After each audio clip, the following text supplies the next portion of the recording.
किस्त के ऊपर गाड़ी उठाना शक्ल भारत के अंदर क्या है मुझे नहीं मालूम, लेकिन मैं जो जानता हूँ वो मैं आपको बताता हूँ। कोई मोबाइल हो, कोई हंडी हो, कोई पतीली हो, कोई मोटरसाइकिल हो, कोई गाड़ी हो, कोई घोड़ा हो, कोई कलम हो, कोई कागज हो, अगर कोई आदमी बेच रहा है कि ये 10 रुपये का सामान है मैं आपको दे रहा हूँ और 2 महीने की किस्त पर दे रहा हूँ, आप 5-5 रुपये या 3-3 रुपये किस्त में दे देंगे तो कोई हर्ज नहीं जाएगी।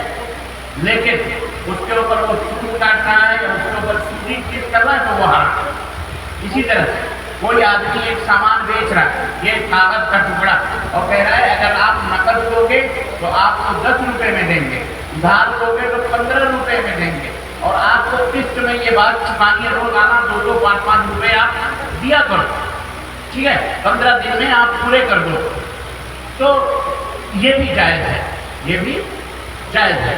बस सूदी चीजें ना हो, सूदी एग्रीमेंट ना हो तो वो चीजों में कोई खलबा नहीं है। ऐसा ये जो प्रक्रिया क्या है हुआ, क्या नमाज जनाजा में एक तरफ सलाम करना दुरुस्त है या नहीं? दुरुस्त है। एक तरफ सलाम करना दुरुस्त है, ये अल्लाह के रसूल सल्लल्लाहु अलैहि वसल्लम की हदीस से ये भी साबित है, और 2 तरफ भी है, दोनों का। नमाज के दौरान सर पर टोपी लगाना कैसा है? नमाज के दौरान टोपी लगाना, कपड़ा पूरा पहन तो हरज नहीं है, जायज़ है टोपी लगाना नमाज के दौरान, और बगैर टोपी लगा के भी नमाज पढ़ना जायज़ है, ठीक है। तो जब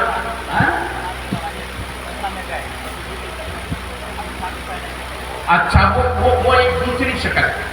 एक शक्ल तो ये है कि नमाज बगैर टोपी के होती है कि नहीं होती है, तो ये जान लो कि बगैर टोपी के भी नमाज हो जाती है, टोपी लगा करके भी नमाज हो जाती है। टोपी लगा करके नमाज पढ़ने में कोई हरज और कोई कराहत नहीं, अच्छी चीज़। आप टोपी हमेशा लगा के रखें कोई हरज नहीं, आप टोपी ना लगाएं कोई हरज नहीं है। लेकिन भाई ने एक और उसके अंदर सवाल किया कि अगर दौरान नमाज टोपी गिर जाए या अमामा गिर जाए तो फिर उसको क्या उठा के दोबारा रख सकते हैं कि नहीं रख सकते? रख सकते हैं, उसको रख सकते हैं, टोपी उठा करके रख सकते हैं, अमामा भी उठा करके लगा सकते हैं। हजरत नबी करीम सल्लल्लाहु अलैहि वसल्लम की नमाज़ी हजरत उमामा रज़ी अल्लाह तआला अन्हा थी, अल्लाह के नबी उनको गोद में लेके नमाज पढ़ाते थे, पढ़ाते थे। जब सजदे में जाते तो उसको बिठा देते और फिर सजदे से जब उठते तो उसको उठा करके गोद में ले लेते। तो इसी से मुहद्दिसीन ने ये मसला बयान किया है कि जब उमामा को उठाना जायज़ है तो अमामा को उठाना क्यों नहीं जायज़ है? तो इस तरह से जाए।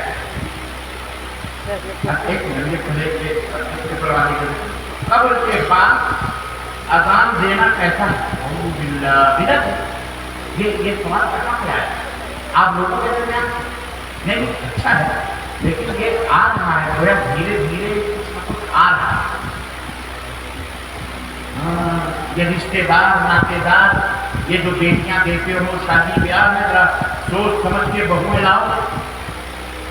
कभी कोई खबर पड़ा, कोई पुजारी, कोई सरकारी मजारी, वहाँ से बेटी आई तो वो समझो धीरे धीरे मियाँ जी को घुमाएंगे, फिर उसके बाद आने वाली औलाद को भी घुमाएंगे और फिर इसके लिए शिर्क में मुब्तला करेंगे।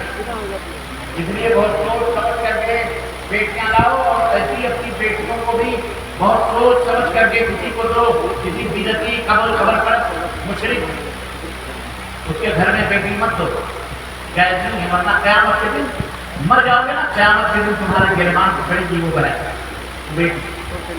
तो अजान देने की बिदअत है, अल्लाह के कुरान में नहीं हुआ।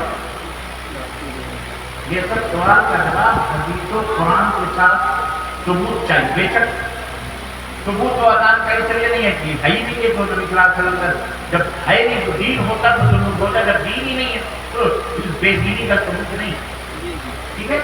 जज़ाकुमुल्लाह खैर। ठीक, और कोई बात? शेख एक सवाल, शेख एक सवाल। हाँ, एक हर तकबीर के बाद नमाज में रकूअतैन, जनाजे की नमाज में हर तकबीर के बाद रकूअतैन करना कैसा है?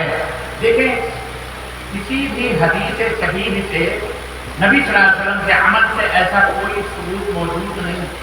अलबत्ता सहाबे कराम के आसार से, सहाबे कराम के अमल से ये बात साबित है कि हर तकबीर के वक्त रफूल यदैन करना चाहिए, हाथ उठाना चाहिए। सहाबा ने उठाया है, तो ये असल ये बताती है कि सहाबा का तरीका भी हमारे लिए हुज्जत है, सुन्नत है। नबी सल्लल्लाहु अलैहि वसल्लम से जब साबित नहीं है और सहाबा से साबित है, तो वो भी हमारे लिए हुज्जत है, दलील है, सुन्नत है। तो नमाज के रफूल यदैन, जनाजे की नमाज में रफूल यदैन करना ये सुन्नत, सहाबा की सुन्नत करना चाहिए। जी कहाँ है? नहीं वो कहाँ गई? अच्छा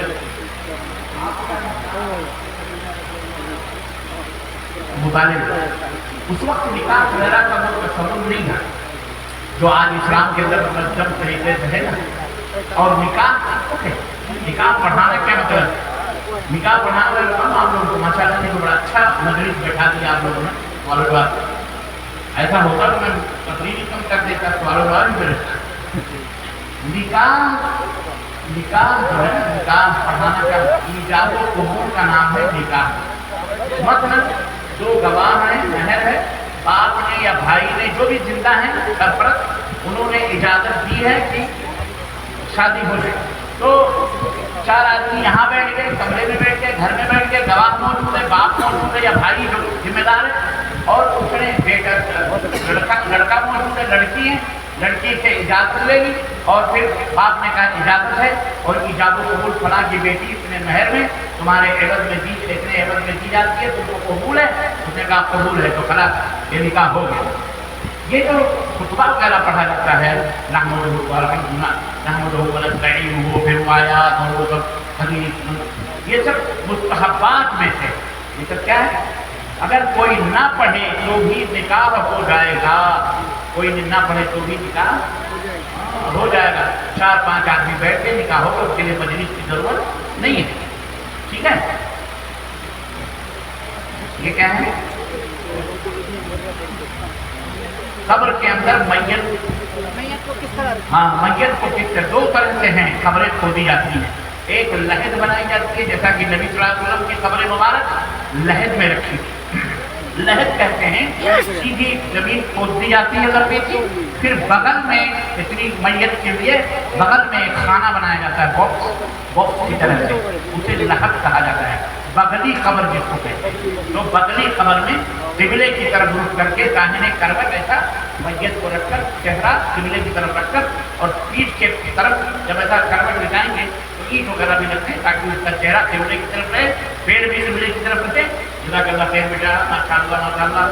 और लाओ ये तीनों का मदरसा है जो बैठो, इस शहर का वक्त है जो सब लोग पैसे देखो माशाअल्लाह अच्छा डाल दिया, अल्लाह जज़ाए खैर दे। तो बगली कब्र भी सुन्नत है और सीधा भी कब्र, सीधी कब्र भी जैसे होती है हमारे यहाँ आमतौर पर बनाई जाती है, वो भी जायज़ है, उसमें भी कोई हर्ज नहीं है इंशाअल्लाह। लेकिन अफजल बगली कब्र है क्योंकि जैसे कि मैयत को कब्र में रखे तो वाले साइड दीवार जो है उस दीवार में करवट लगा दें या ढेला या ईंटा रख दें?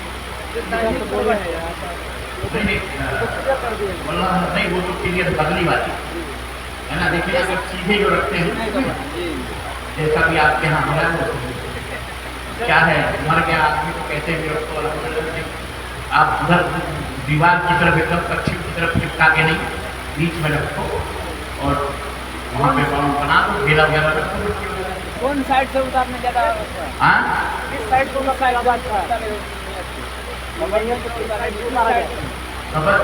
वो पैतानी की तरफ से उतारा जाता है ना, पैतानी की तरफ से, ताकि करवाना आगे चला जाए, पैताना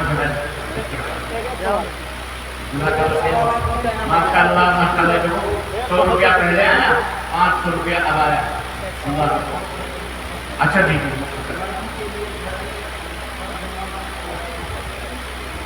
मर्दों के मस्जिद के अंदर मर्दों के लिए है, औरतों के लिए घर के अंदर। इतना एक ही अगर जमात छूट गई और जमात नहीं मिली तो आदमी अपने घर में नमाज पढ़ ले, तो वजह मजबूरी, या बारिश हो रही है तो घर में पढ़ रही है, बीमार है तो घर में पढ़ ले, या सफर से आया है मस्जिद के अंदर नमाज खत्म हो गई तो घर में पढ़ ले, ये जायज़। लेकिन बिना किसी वजह के मस्जिद के अंदर मस्जिद छोड़कर और नमाज घर में पढ़ना ये दुरुस्त नहीं है। नमाज तो हो जाती है लेकिन 27 दर्जों के सवाब से वो महरूम हो जाता है। और बाद अहले इल्म ने कहा है कि अगर अजान की आवाज़ पहुँचती है उसका घर में नमाज पढ़ना उसकी नमाज भी सही नहीं होती, उसे मस्जिद में आना चाहिए।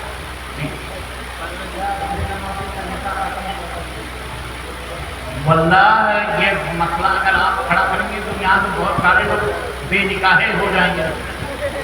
ये सवाल है कि जैसे यहाँ पे बेनमाजी के बारे में पहले बेनमाजी का जहाँ तक ताल्लुक है, अहले इल्म के दो ग्रुप हैं। एक गिरोह सऊदी अरब के मशाइख और उलमा का, अहले अरब का है, जो लोग ये कहते हैं कि निकाह बातिल हो जाता है, यहाँ तक कि वो गैर मुसलमानियत से खाली हो जाता है, यहाँ तक कि उसे उसकी बीवी उसके ऊपर हराम हो जाता है। लेकिन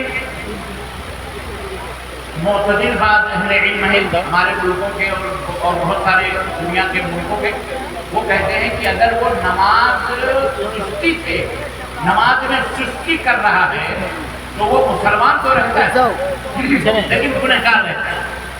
लेकिन अगर वो नमाज का इनकार कर रहा है कि मुझे नमाज नहीं पढ़नी है, नहीं मैं जानता नमाज, तो ये समझो वो काफिर है।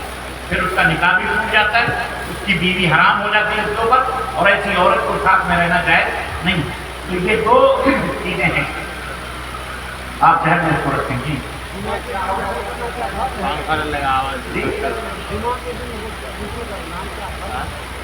गुस्ल करना जुमा के दिन फर्ज है, गुस्ल करो और गुस्ल करवाओ, नहीं समझ? हाँ देखो, जुमा के दिन गुस्ल करना फर्ज नहीं है, सुन्नत है। लेकिन अगर आप नापाक हुए हैं तो फर्ज समझा?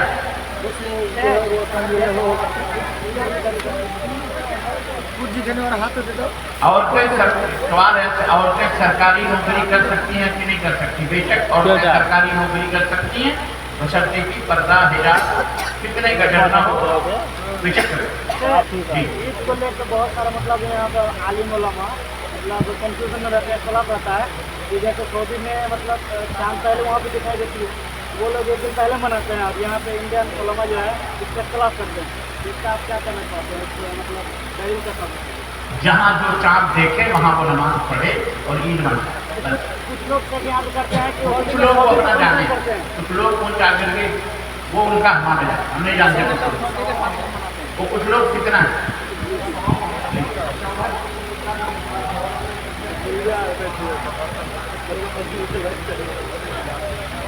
सवाल किसी ने किया है कि शौहर के इंतकाल के बाद क्या औरत रिश्तेदारों नातेदारों के पास मिलने मिलाने जा सकती है कि नहीं? बगैर किसी मजबूरी के वो नहीं जा सकती। उसको चाहिए कि वो 4 महीने 10 दिन अपने शौहर के घर के अंदर इज्जत गुजारे, घर से बाहर बिला जरूरत न निकले। 4 महीने 10 दिन ये शौहर का हक है। न रिश्तेदार के पास जाए, न किसी जनाजे में जाए, न किसी की शादी में ब्याह में जाए, कहीं नहीं, बगैर मजबूरी हो गए। हाँ बीमार हो गई, मरीज हो गई तो वो हॉस्पिटल वगैरह जा सकती है, दवा वगैरह ले ली।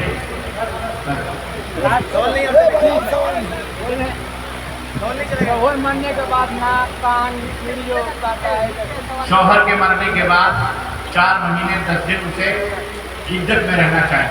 यानी हाँ चूड़ियाँ नहीं, चूड़ियाँ तोड़ना जायज नहीं है, जब वो जीनत अख्तियार न करे, यानी काजल सुरमा वगैरह ना लगाए जो पहले से है। हाँ बस वो कोई हर्ज नहीं है, वो पहन के रखे, समझ रहे हैं। लेकिन जब वो जीनत ना करे 4 महीने 10 दिन के बाद वो क्योंकि